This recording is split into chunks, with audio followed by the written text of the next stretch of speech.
হাজেরার ঘরে চাঁদের মতো ফুটফুটে এক সন্তানের জন্ম হলো, যার নাম হচ্ছে ইসমাইল। ইসমাইলের জন্ম হওয়ার সাথে সাথে আল্লাহ সুবহানাহু ওয়া তাআলা বললেন, ইব্রাহিম, যে আমার প্রতিপালক বলেন, তুমি তোমার সন্তানকে, স্ত্রীকে নিয়ে ওই মক্কার অনাবাদী জমিতে রেখে আসো, যেখানে মানুষজন তো নাই, পশু পাখিও থাকে না। পৃথিবীর বুকে আল্লাহ তাআলা যত নবী রাসূল পাঠিয়েছেন, সবচেয়ে বেশি পরীক্ষার সম্মুখীন হয়েছেন এই নবী ইব্রাহিম আলাইহিস সালাম। তার মতো পরীক্ষায় এত কেউ পড়েনি।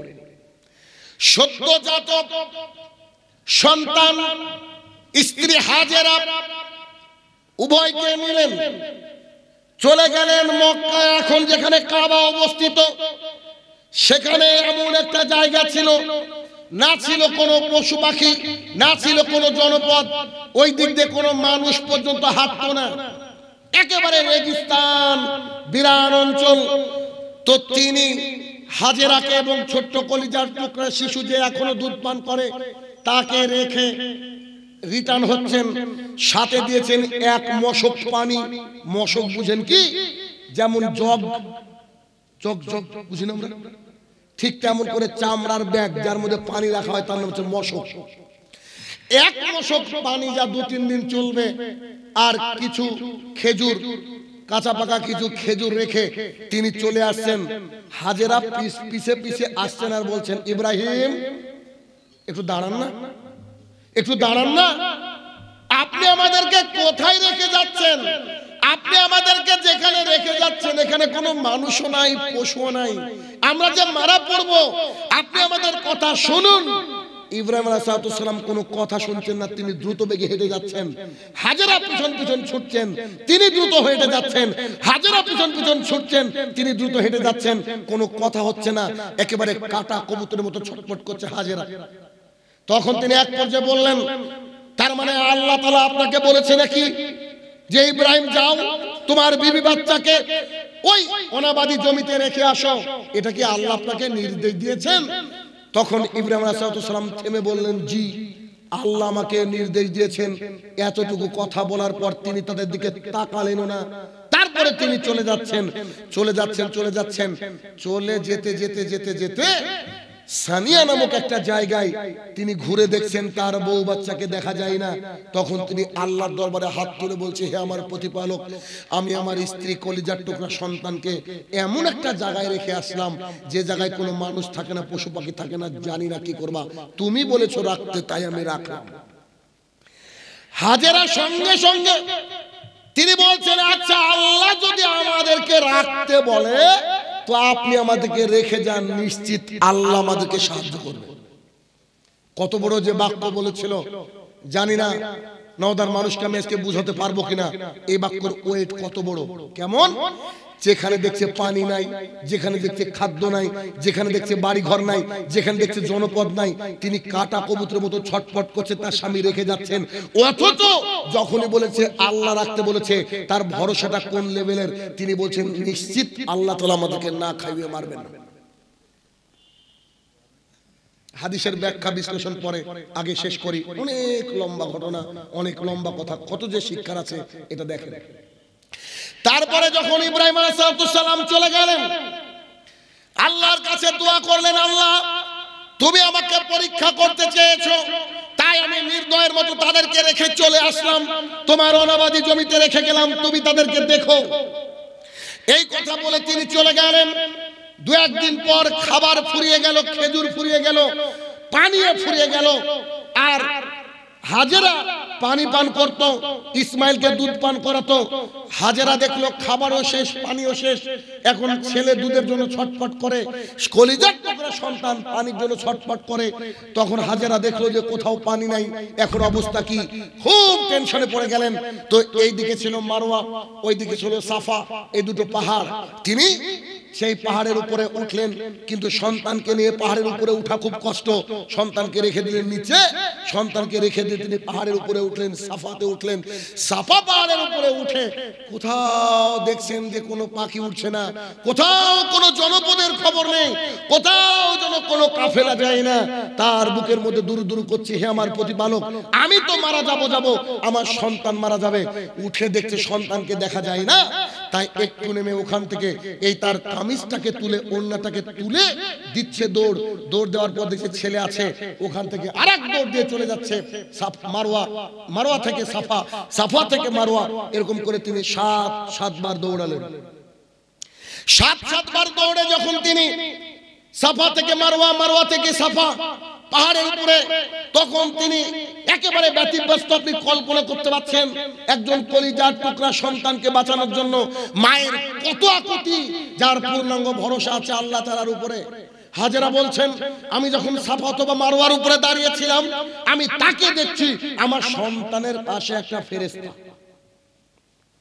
দাঁড়িয়ে আছে। ফেরেশতা তার পা দিয়ে আঘাত করলো পাথরের উপরে, সেখান থেকে পানি বেরোতে লাগলো। আমি হাজেরা ওখান থেকে দৌড়ে গিয়ে নুড়ি পাথর দিয়ে ঘিরে ফেললাম। ঘিরে ফেলার পরে আমি আমার মশকটাকে পানিতে পরিপূর্ণ করলাম, কেন আল্লাহ বন্ধ করে দিতে পারে। মশকটাকে পরিপূর্ণ করলাম, আমি পান করলাম, ছেলে ইসমাইলকে পান করালাম। পান করানোর পরে দেখছি যে পানির গতি খুব দ্রুত বেগে চলে যাচ্ছে। তখন আমি পানিকে বললাম জম জম, আরবিতে জমজম মানে হচ্ছে থেমে যাও, থেমে যাও। জমজম কোনো পানির নাম না, তিনি সেই দিন বলেছিলেন জম জম, স্টপ স্টপ, থেমে যাও, থেমে যাও।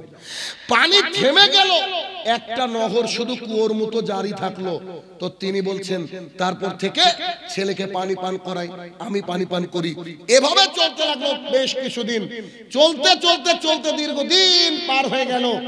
পাশে কোথাও একটা নিম্ন আবাদিতে জুরহাম বলে একটা গোত্র ছিল, সেই গোত্র এসে বসবাস করা শুরু করলো। সেই গোত্র যখন বসবাস করা শুরু করলো, ওখান থেকে বসবাস করার পরে তারা হঠাৎ করে দূরে তাকিয়ে দেখছে কিছু পাখি উড়ছে। তখন তাদের গোত্রপতি বলল, কি ব্যাপার, কি ব্যাপার? পাখি তো এমনি উড়ে না, পাখি উড়ে দুইটা কারণে, যদি কোনো পশু মরে যায় আর অথবা ওখানে পানির ব্যবস্থা থাকে। দীর্ঘদিন এই রাস্তা দিয়ে ব্যবসা করেছি, এখানে কোনো পানির ব্যবস্থা নেই। তাদের প্রতিনিধি দল থেকে দুজনকে পাঠিয়ে বলল, ওখানে কি কোনো পানির ব্যবস্থা আছে, যাও দেখো। তো তারা এসে দেখছেন যে ওখানে হাজেরা বসে আছেন, কলিজার টুকরা সন্তান বসে আছে।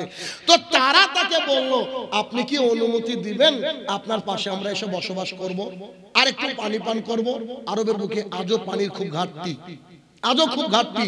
তো তখন তিনি বলছেন, ঠিক আছে আপনারা বসবাস করেন, তবে শর্ত হচ্ছে একটা, এই পানির মালিকানা কিন্তু আমার হাতে থাকবে, আমি যেমন করে দিব তেমন করে পান করবেন। তারা বলছে আচ্ছা ঠিক আছে, আমরা মেনে নিলাম। তখন এই যে জুরহাম গোত্র, তারা ওখানে চলে আসলো। চলে আসার পর তারা সুখে শান্তিতে বসবাস করতে লাগলো।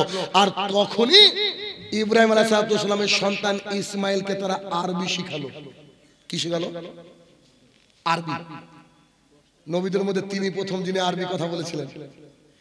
তখন তাকে আরবি শেখাতে শুরু করলো। তার আরবি যখন শিখতে শুরু করলো, ছেলেবার একটু বড় হয়েছে। বড় হওয়ার পর জুরহাম গোত্রের একটা মহিলার সাথে তার বিবাহ হয়েছে। বিবাহ হওয়ার কিছুদিন পর তার মা হাজেরা ওখানে ইন্তেকাল করলো। তখনও ইব্রাহিম আলাইহিস সালাম আসেন। কথা কি বোঝাতে পারছি আপনাদেরকে? কি কষ্ট একজন বাবার, আল্লাহ হুকুম না দিলে তো আসতে পারে না। দীর্ঘদিন পর ইসমাইল আলাইহিস সালাম বাইরে গিয়েছেন খাবারের সন্ধানে। ইব্রাহিম আলাইহিস সালাম এখানে আসলেন, এসে বলছেন, তাকে সালাম দিয়ে বলছেন, তুমি কে? তো আমি ইসমাইলের স্ত্রী। বলছি তোমরা কেমন আছো? বলছে আমাদের পরিস্থিতি খুব একটা ভালো না। কি খাও? কি আর খাবো, এই যে জমজমের পানি আর গোশত সব খাইয়ে দিয়ে কি দিন চলে নাকি, আমরা খুব খারাপ আছি। তো তখন বলছে তোমার স্বামী কোথায়? আমার স্বামী একটু বাইরে গেছে। তখন সেই বুড়ো ব্যক্তি বলছে, মানে ইব্রাহিম আলাইহিস সালাম, তিনি বলছেন, শোনো, তোমার স্বামী যদি আসে তাকে বলবা যে একজন বৃদ্ধ লোক এসেছিল, তিনি তাকে সালাম দিয়েছেন, আর তাকে বলবা তিনি যেন তার দরজার চৌকাঠটাকে পরিবর্তন করে। তিনি চলে গেলেন। এই কথা বলে চলে যাওয়ার পর যখন ইসমাইল আলাইহিস সালাম বাড়িতে ফিরলেন, ফেরার পরে স্ত্রীকে বলছেন কেউ কি এসেছিল নাকি? তখন তার স্ত্রী বলছে একজন এসেছিল, বৃদ্ধ মানুষ, খুব বৃদ্ধ মানুষ, তিনি কোনো কিছু বার্তা দিয়েছে নাকি? জি, তিনি আমাদেরকে জিজ্ঞাসা করলেন কেমন আছো? আমরা উত্তর দিলাম এই খেয়ে কি থাকা যায় নাকি, আমরা কষ্টে আছি। তিনি কি কোনো নসিহত করেছেন? জি, তিনি নসিহত করেছেন, যে তিনি বলেছেন চৌকাঠকে বদলাতে। তখন তিনি বলছেন ওটা হচ্ছে আমার পিতা, তুমি চিনতে পারোনি, আমার পিতা তোমাকে তালাক দিতে বলেছে, তুমি এখনই তোমার বাবার বাড়িতে চলে যাও। কিছুদিন পর তিনি জুরহাম গোত্রে আরো একটা মেয়েকে বিবাহ করলেন। বিবাহ করার পর আল্লাহ যতদিন চাইলেন ইব্রাহিমকে দূরে রাখলেন। যখন আল্লাহ তাআলা চাইলেন আবার ইব্রাহিম আলাইহিস সালামকে পাঠালেন। ইব্রাহিম আলাইহিস সালাম এসে সালাম দিয়ে বললেন তোমার স্বামী কোথায় গেছে? আমার স্বামী বাইরে গেছে। আচ্ছা তোমরা কেমন আছো? বলছে আলহামদুলিল্লাহ আমরা খুব ভালো আছি, আল্লাহ ভালো রেখেছে। তোমরা কি খাও? আমরা খাই জমজমের পানি আর গোশত। তখন ইব্রাহিম আলাইহিস সালাম জমজমের পানি আর গোশতের জন্য দোয়া করলেন। এখানে মুহাম্মদ সাল্লাল্লাহু আলাইহি ওয়াসাল্লাম থামিদে সাহাবীদেরকে বলছেন সেই জামানায় যদি ফলমূল থাকতো ইব্রাহিম দোয়া করত, কিন্তু ফলমূল ছিল না তাই দোয়াও করেনি। গোশত আর পানির মধ্যে আলাদা একটা জিনিস রেখেছে আল্লাহ তাআলা। তো তিনি দোয়া করলেন। দোয়া করার পর বলছেন তোমার স্বামী যখন বাসায় আসবে বলবা সেজন্য চৌকাঠটা না পাল্টায়, চৌকাঠটা রাখে। তারপরে তিনি চলে গেলেন। চলে যাওয়ার পর যখন বাসায় তিনি আসলেন, ইসমাইল আলাইহিস সালাম তিনি বললেন বাসায় কেউ এসেছিল কি? বলছে একজন বৃদ্ধ লোক এসেছিল। কি জিজ্ঞাসা করলো? যে আপনি কোথায় গিয়েছেন? আমি বললাম আপনি বাইরে গিয়েছেন। তারপরে কিছু বললো কি? জি, তারপরে আমাকে বললো যে তোমরা কেমন আছো? আমি বললাম আলহামদুলিল্লাহ আমরা ভালো আছি। তারপরে তিনি বললেন কি খাও? আমি বললাম যে একটু গোশত খাই আর এই যে জমজমের পানি খাই। তখন তিনি আমাদের জন্য দোয়া করলেন। আর কিছু বলেছে কি? জি, তিনি বলেছেন চৌকাঠটা যেন বহাল রাখে। তখন বলছে উনি আমার পিতা আর তিনি তোমাকে রাখতে বলেছেন, তুমি আমার সাথে থাকো। এরপরে দীর্ঘদিন সময় কেটে গেল। একদিন ইব্রাহিম আলাইহিস সালাম আসছেন ইসমাইল আলাইহিস সালামের কাছে। অনেক গাছ টাছ হয়ে গেছে, তখন বৃক্ষ হয়েছে। একটা গাছের নিচে বসে ইসমাইল আলাইহিস সালাম তিনি একটা তীর রেডি করছিলেন, তীর চেয়েছে রেডি করছেন। তখন দূর থেকে দেখলেন ইব্রাহিম। এতদিন পর বাপ বেটার সাক্ষাতে এখন বুঝতে পারেন কি হবে। দুজনকে হ্যান্ডশেক করলেন, তারপরে মুয়ানাকা গলায় গলায় মিলে একে অপরকে চুমু খেলেন। চুমু খাওয়ার পর বলছে বেটা আল্লাহ আমাকে একটা নির্দেশ করেছে, এই নির্দেশে কি তুমি আমার সাথে সাথ দিবা? তখন তিনি বলছেন নিশ্চিত, আল্লাহ তাআলা যে নির্দেশ করেছেন আমি আপনার সাথ দিব। বলেন আব্বা কি নির্দেশ? ছেলে কাকে বলে দেখেন, জিজ্ঞাসা করেনি কি নির্দেশ। ছেলে বলছে যে আল্লাহ তাআলা যা বলেছে আমি রাজি, ইনশাআল্লাহ আমি আপনার সাথ দিব। বলেন কি বলেছে? তখন বলছে বেটা ওই যে তাকাও তাকাও তাকাও, একটু উঁচু জায়গা দেখতে পাচ্ছ? জি জি দেখতে পাচ্ছি। তো ওইখানে আল্লাহ বলেছে তার একটা ঘর বানাতে, তো তুমি কি আমাকে সাহায্য করবা? তো যে নিশ্চিত করব। তখন ইব্রাহিম আলাইহিস সালাম তিনি ছেলেকে বললেন বেটা এবার পাথর বয়ে নিয়ে আসো। ইসমাইল আলাইহিস সালাম পাথর বয়ে নিয়ে আসলেন। ইব্রাহিম গাঁথতে শুরু করলেন। গাঁথতে গাঁথতে হাইটটা একটু উঁচু হয়ে গেল, উপরে আর গাঁথা যায় না। তখন ইব্রাহিম আলাইহিস সালাম বললেন বেটা এখন কি হবে? তখন ইসমাইল বলছে ঠিক আছে আমি ব্যবস্থা করছি। বিশাল একটা পাথর এনে দিলেন, সেই পাথরের উপরে চড়ে তিনি গাঁথতে শুরু করলেন। গাঁথার পর যখন গাঁথা রেডি হয়ে গেল তখন বাপ বেটা দুই দিকে কাবার চারদিকে ঘুরছে আর বলছেন হে আমার প্রতিপালক তুমি তো সবচেয়ে ভালো শোনো, সবচেয়ে ভালো জানো। আমাদের বাপ বেটার তরফ থেকে তোমার এই উপহার তুমি গ্রহণ করো, তোমাদের উপহার তুমি গ্রহণ করো। এই যে হাদিস। এখন আসেন বিশ্লেষণ, কি শিখলাম এর থেকে? আমরা অনেক বড় কিছু শেখার জায়গা আছে। এই আলোচনা কোথায় করিনি, আজকে ফার্স্ট। দেখেন কত কি শিক্ষা আছে। এক, সারার কোনো বাচ্চা হয়নি, বন্ধু ওইখান থেকে হাদিয়া পেয়েছে কাকে? হাজেরাকে। হাজেরাকে আল্লাহ সুবহানাহু ওয়া তাআলা বাচ্চা দিয়েছে, তাবার নবী। কলিজার টুকরা আছে, নবীরা কেমন সুন্দর হয় দেখতে নিশ্চয় জানেন। তার একেবারে পূর্ণিমার চাঁদের মতো সুন্দর হয়, তার চেয়ে সুন্দর। সেই রকম একটা ছোট্ট কলিজার টুকরা সন্তান যেই হয়েছে, আল্লাহ তাআলার কত বড় পরীক্ষা। আল্লাহ তাআলা বলছে ইব্রাহিম তুমি তোমার স্ত্রী এবং ছেলেকে এমন অঞ্চলে রেখে আসো যেখানে কোনো মানুষ বসবাস করে না। এখান থেকে বোঝা যাচ্ছে যার যত বেশি বিপদ আসে সে তত বেশি ঈমানদার। আমাদের সমাজটা উল্টো, ঠিক না? কি বুঝেননি কথা? আমাদের সমাজের মানুষ মনে করে ওই লোকটা পাপ করেছে তাই ওর প্রতি এত বড় জুলুম। না, এখানে কাহিনী দুটো আছে। এক, যে ব্যক্তি যত বেশি ইমানদার হবে আল্লাহ তাকে তত বেশি পরীক্ষার মধ্যে ফেলবেন। তাই বলে গজবকে পরীক্ষা ভাবেন না। এখন নরেন্দ্র মোদী বিপদে পড়েছে, আমরা ভাবছি ও ইমানদার না, এটা হচ্ছে গজব। তাহলে কি আল্লাহর জমিনে আপনি আমি যখন থাকবো, যদি কোনো বিপদ আমাদেরকে ঘিরে বসে, খবরদার টেনশনে পড়বেন না। আল্লাহর কাছে বলবেন, হে আমার প্রতিপালক, এইটা যদি বিপদ হয় এই বিপদ থেকে তুমি আমাদেরকে উদ্ধার করো, আর যদি গজব হয় এই গজব থেকে তুমি আমাদেরকে বাঁচাও। আল্লাহর কাছে দোয়া করতে হবে। ইব্রাহিম আলাইহিস সালাম স্ত্রী ছেলেকে নিয়ে চলে গেলেন পরীক্ষা দেওয়ার সময়, আল্লাহর রাস্তায় পরীক্ষা দেওয়ার সময় নিজের কলিজার টুকরা সন্তানের দিকে তাকালেন না ইব্রাহিম আলাইহিস সালাম। তিনার স্ত্রী একেবারে কাটা কবুতরের মতো ছটফট করলেন, তার দিকে তাকিয়েও দেখলেন না। কেন? আল্লাহ যখন পরীক্ষা হবে, এই পরীক্ষার সময় কারুর দিকে তাকানো যাবে? বলেন যাবে না। আমার মনে হয় আমার বাড়ির সাথে মসজিদ যত কাছে পৃথিবীতে, আর কারো বাড়ির সাথে এরকম কাছে মসজিদ নাই। মানে আমার বাড়ির সাথে এক দেওয়াল মসজিদ। তো আমি ফজরে ওঠার পরে সুন্নত পড়ব, তার আগে আমার ছেলেকে ডাকি। 11 বছর বয়স মাত্র, 7.5 বছর থেকে ফজর পড়ছে। ফজর পড়ছে মানে বুঝতে পারছেন তো নাকি জোহর বাদ নাকি? তো আমার ছেলে, আমি এদের প্রোগ্রামে থাকলে ওর আম্মু ডেকে দেয়, তা আমি তাকে উঠাই, উঠে বাড়িতে আমরা দুই বাপ বেটা সুন্নাত পড়ি। অনেকদিন দেখা যায় বাচ্চা তো ছোট, সুন্নাত পড়তে ওর দেরি হয়ে গেছে, ওদিকে আজ মানে ইকামতের সময় হয়ে যাচ্ছে। যেহেতু আমাকে সালাত আদায় করাতে হবে, অথবা আমার এক ভাগ্নে করায়, আমি আমার ছেলের জন্য অপেক্ষা করে একা চলে যাই। কেন? ফরজ ইবাদত করার ক্ষেত্রে পৃথিবীর কারোর সাথে তাল দিয়ে আমার লাভ নাই। কেন? ওই ছেলে কিয়ামতের মাঠে আমাকে চিনতে পারবে না, আর আমিও তাকে চিনতে পারবো না। এটা দুনিয়া। আমার ছেলে কোনোদিন ফজরে ঘুমিয়েছে এরকম দৃশ্য আমার চোখের সামনে হয়নি, বয়স 11 বছর। কেন? কারণ আল্লাহর পরীক্ষা যেটা, এই পরীক্ষায় তোমার যতই রাত জাগা থাকার, যতই পড়াশোনা থাক, আর যতই যা করো না কেন, তোমাকে ফরজ ইবাদত পালন করতেই হবে। তোমার মনে হতে পারে জুলুম, মনে হতে পারে আব্বু অন্যায় করছে, ঠিক, আমি অন্যায় করি কিন্তু তোমাকে বাঁচানোর জন্য করি, আমি আমার ফায়দার জন্য বলেন করি না, আমার ফায়দার জন্য করি না। তাহলে কি, যখন আল্লাহর তরফ থেকে কোনো পরীক্ষা আসবে তখন আপনি আর কাউকে চিনবেন না, তখন আল্লাহর জন্য মনোনিবেশ করতে হবে, আল্লাহর জন্য মনোনিবেশ করতে হবে। এইখানে একটা আরো দারুণ মারাত্মক একটা শিক্ষা আছে। কি? যখনই শোনা হলো, যখনই জানা হলো যে এটা আল্লাহর তরফ থেকে পরীক্ষা, সঙ্গে সঙ্গে তিনি বললেন, নিশ্চিত আল্লাহ সুবহানাহু ওয়া তাআলা আমাদেরকে না খাওয়িয়ে মারবেন না। আচ্ছা, এই পরীক্ষায় আমরা এখানে যত মানুষ আছে কেউ পাস করতে পারবো? আমি পারবো না।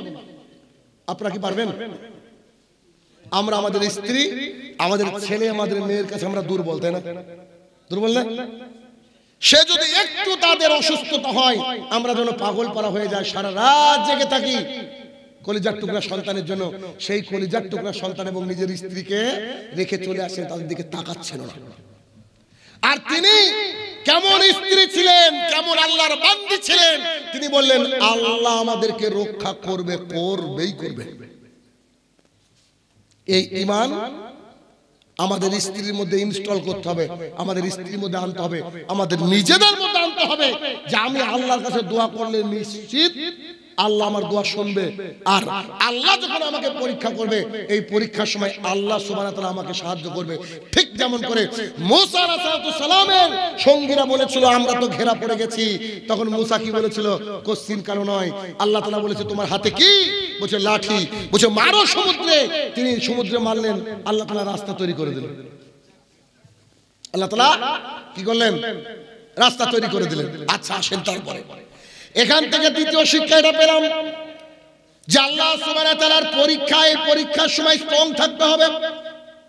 3, ইব্রাহিম আলাইহিস সালাম তার দিকে তাকালেন না, সানিয়া নামক জায়গায় এসে নিজের পরিবারের জন্য আল্লাহর কাছে দোয়া করলেন। তার মানে গোপনে গোপনে সবারই উচিত আমাদের পরিবারের জন্য যেন আমরা দোয়া করি। এখান থেকে শিক্ষা কেমন? আপনি সালাত আদায় করলেন, সালাতের পরে দুই হাত তুলে আল্লাহকে বলছেন, আল্লাহ গো আমার সন্তানকে সুসন্তান যেন হয় তার জন্য তৌফিক দাও, আল্লাহ আমার স্ত্রী যেন পর্দানাশীল হয় তার জন্য তৌফিক দাও। এই করে আল্লাহর কাছে কি করতে হবে? পরিবারের জন্য দোয়া করতে হবে, মা বাবার জন্য দোয়া করতে হবে, ভাইয়ের জন্য দোয়া করতে হবে, আত্মীয় রিলেটিভের জন্য দোয়া করতে হবে। এরপরে যখন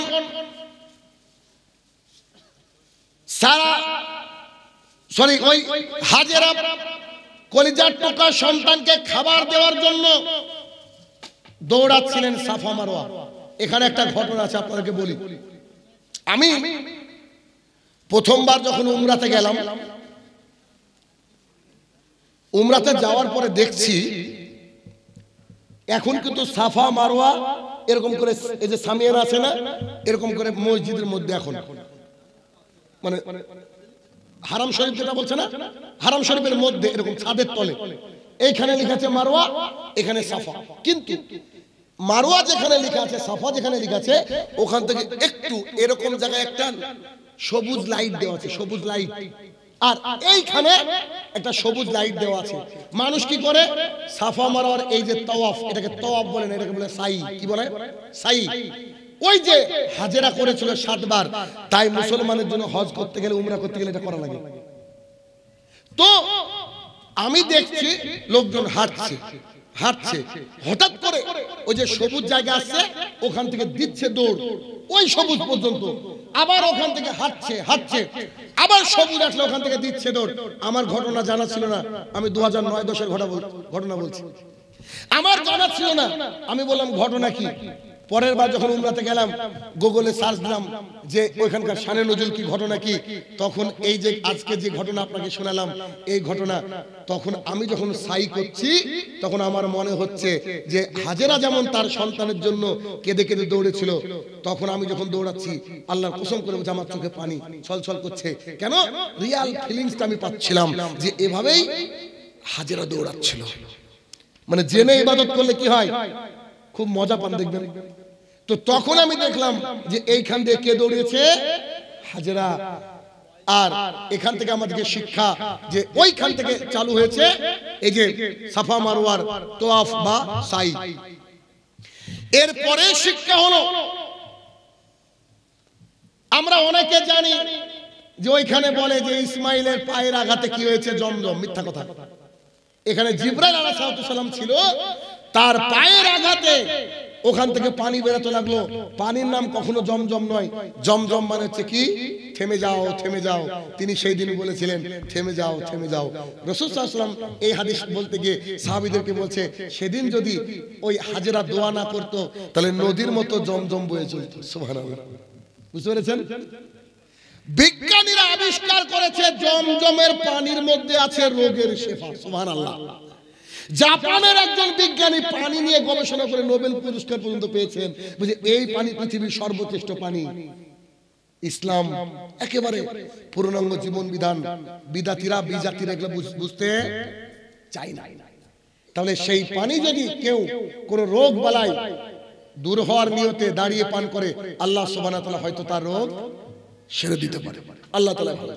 তাহলে কি এখান থেকে আমরা শিক্ষা পেলাম যে জমজমের উৎপত্তি কোথা থেকে। এখন বুঝতে পারলেন? এখন ক্লিয়ার না বিষয়টা? একেবারে স্পষ্ট। জমজমের উৎপত্তি হয়ে গেল। জমজমের উৎপত্তি হয়ে যাওয়ার পর দীর্ঘদিন সেখানে বসবাস করলেন, পানি সংরক্ষণ করলেন, তারপরে খেতে লাগলেন।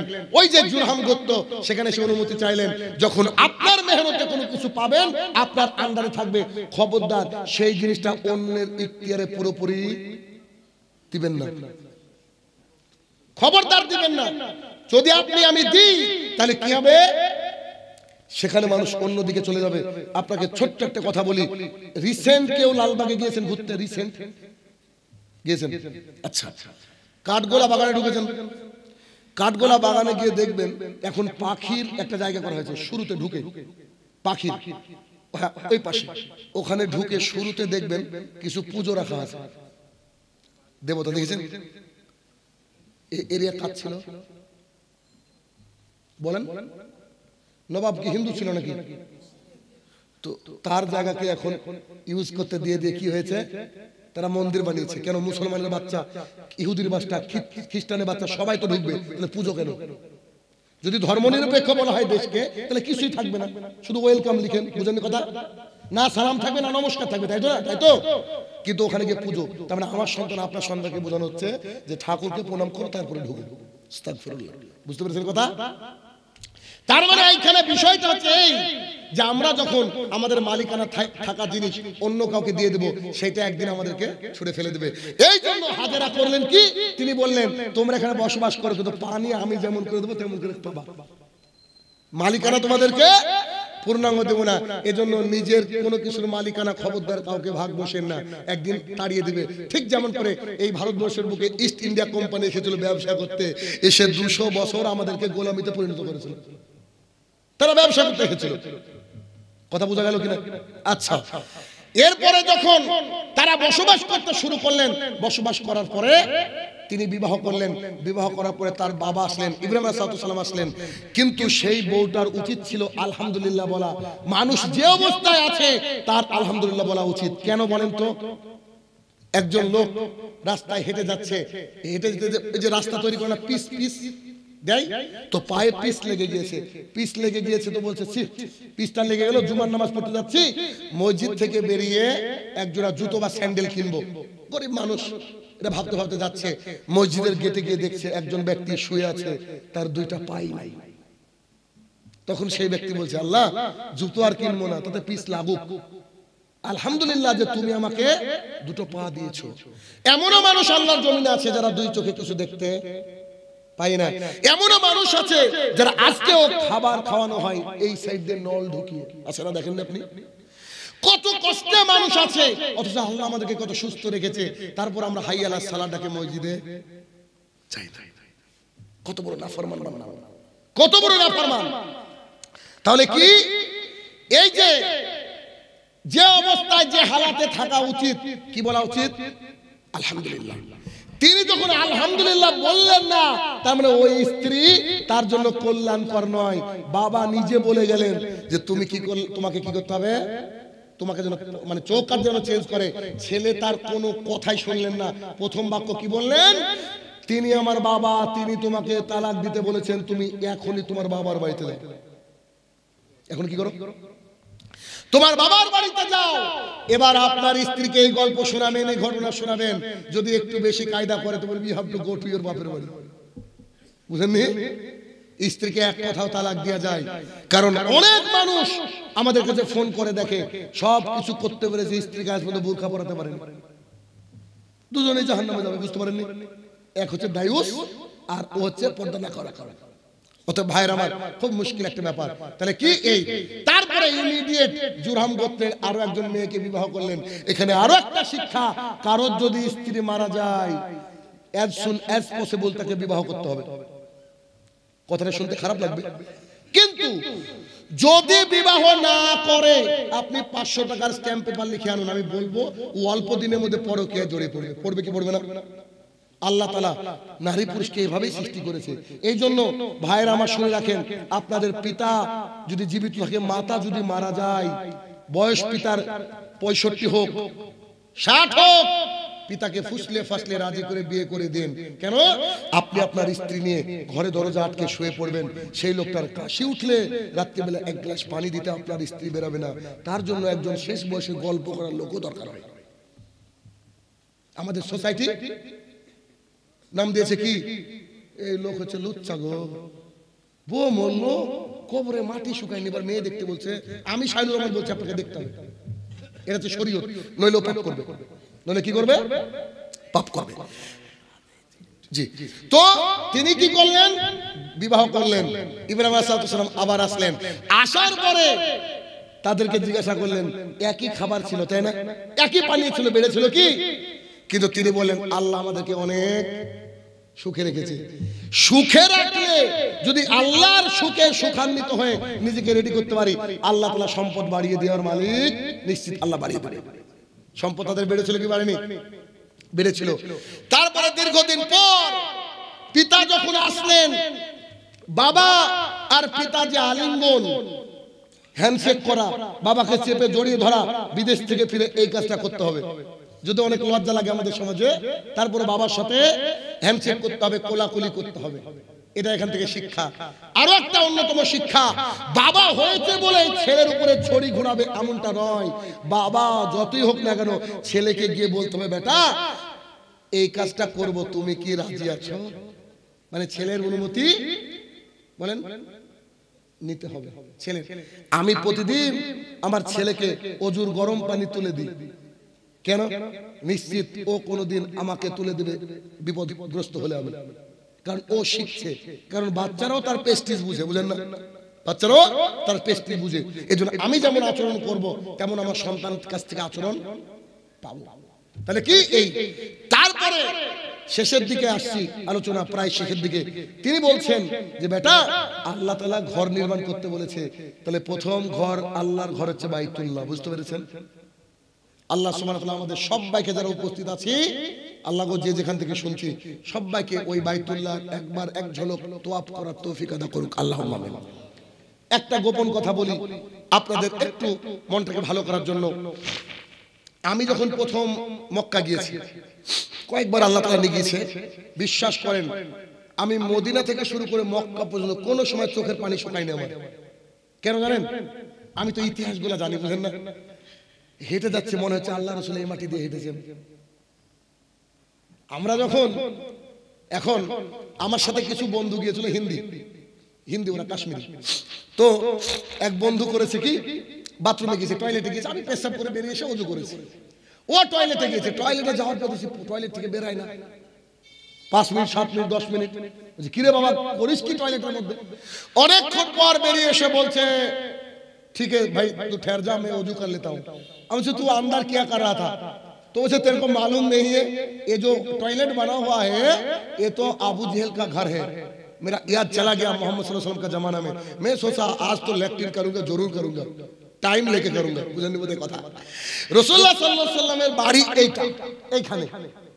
এইখানে, তার বাড়িকে এখন লাইব্রেরি বানিয়ে দেওয়া হয়েছে যাতে মানুষ শিরক না করে।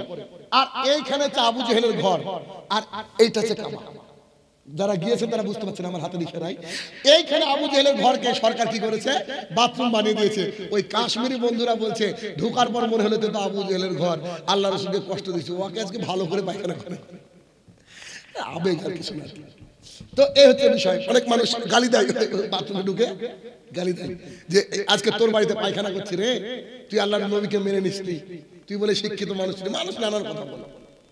তো কি আল্লাহ তাআলার কাজ যদি করতে বলে, আল্লাহ তাআলা তাহলে তার জন্য সন্তানের কাছ থেকে অনুমতি নিতে হবে। বাবাকে সন্তান অনুমতি নেওয়া হয়ে গেল।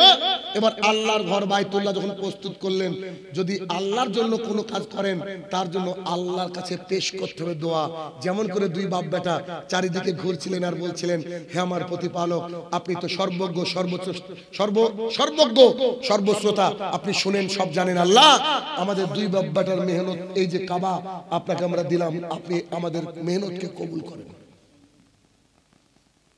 দুইটা হাদিস বলেছি, সাথে আরো রিলেটেড কত হাদিস বলেছি। আলোচনা শুনে কি উপকার হলো না? কথা বলেন। এরকম যদি সারা রাত আলোচনা করি, আলহামদুলিল্লাহ সারা রাত মানুষ থাকবে জানি না, কিন্তু ফজরে যেতে হবে, এটাও তো একটা ব্যাপার, বুঝলেন না? ফজর আমাদেরকে ধরতে হবে। আর যেহেতু এটা শিশু মাদ্রাসা, এটা আমার নিজেরই দায়িত্ব, নিজেরই কর্তব্য। কালকেও মাদ্রাসায় যেটা করেছি আজকে ওটা করব। সেটা কি, আমি একটু আমার চেয়ারটা একটু আগে নেব। আপনারা যে যতটুকু পারবেন আল্লাহর ওয়াস্তে টাকা না দেখিয়ে দান করার চেষ্টা করবেন। তাহলে কি হবে? লম্বা হাদিস বলছি না, শুধু এক অংশ বলছি। আবু হুরায়রা রাদিয়াল্লাহু আনহু বলেছেন, রাসূল সাল্লাল্লাহু আলাইহি ওয়াসাল্লাম বলেছেন, কিয়ামতের মাঠে আল্লাহ তাআলা 7 শ্রেণীর মানুষকে আল্লাহর ছায়ার তলে ডাক দিবেন। তার মধ্যে এক শ্রেণীর মানুষ ডান হাত কি দিল, বাম হাত জানতে পারবে। কেউ যদি মনে করেন যে দেখিয়ে শুনিয়ে দিব, তাও জায়েজ, হারাম নয়। তবে যত গোপনে দিবেন তত বেশি বেনিফিটেড হবে। এটা শিশু মাদ্রাসা বোধহয়, তাই না? শিশু মাদ্রাসা। একটা বাচ্চার যদি একটা কোরআন আপনি কিনে দেন, একটা বাচ্চার জন্য যদি এক বেলার খাবার দিয়ে দেন, একটা ইট আপনি দিয়ে দেন, বিশ্বাস করেন এই খাবার, এই কোরআন, এই ইট যতদিন থাকবে কবরে আপনার সাদকা জারিয়া ঢুকতে থাকবে। কিন্তু মানুষ খুব চালাক জানেন, একটা হাদিস না বললে আমার হজম হবে না আজকের বক্তৃতা। হাদিসটা কি জানেন? আনাস রাদিয়াল্লাহু তাআলা বলেন রাসূলুল্লাহ সাল্লাল্লাহু আলাইহি ওয়াসাল্লাম বলেছেন কিয়ামতের মাঠে সবচেয়ে কম শাস্তিপ্রাপ্ত জাহান্নামীকে বলা হবে, এই শোনো শোনো শোনো, তোমাকে যদি গোটা পৃথিবী দেওয়া হয়, ভাবতা বেলডাঙ্গা ত্রিমোহিনী কিছু না, কি দেওয়া হবে? গোটা পৃথিবী তোমাকে যদি এখন আল্লাহ দেয়, কি করবা? সে লোক বলবে, হে আমার প্রতিপালক, আমি আল্লাহর রাস্তায় দান করে দিব, দিয়ে জাহান্নামের আগুন থেকে বাঁচবো। তখন ফেরেশতা বলবে, বাটপার, তোকে 5 টাকা দান করিসনি মাদ্রাসায়, আর এখন গোটা পৃথিবী দিলে, তুমি এখন বিপদে পড়েছো। তার জন্য বিপদে ভাই কিয়ামতের মাঠে পড়তে হবে, কত সত্য। এই জন্য কি করবেন? বেশি বেশি করে দান করবেন। আসেন, যদি নাও দান করেন, আমার হাতের সাথে কি করবেন? মুসাফা করবেন, হ্যান্ডশেক বলা ইংরেজিতে। আবু দাউদের হাদিস, রাসূল সাল্লাল্লাহু আলাইহি ওয়াসাল্লাম বলছে, যখন দুই হাত, দুই মুমিন, দুই মুসলমানের হাত মিলে যায়, মিলার পরে ছেড়ে দিতে দিতে আল্লাহ তাআলা উভয়কে ক্ষমা করে দেন। আপনাদের হয়তো পাপ নাও থাকতে পারে, আমার তো আছে, তো আসেন একটু পাপ ক্ষমা করি। আর যে যা পারবেন হাতের মধ্যে দিবেন, ইনশাআল্লাহ আপনাদের জন্য দোয়া হবে। আসেন মেয়েদের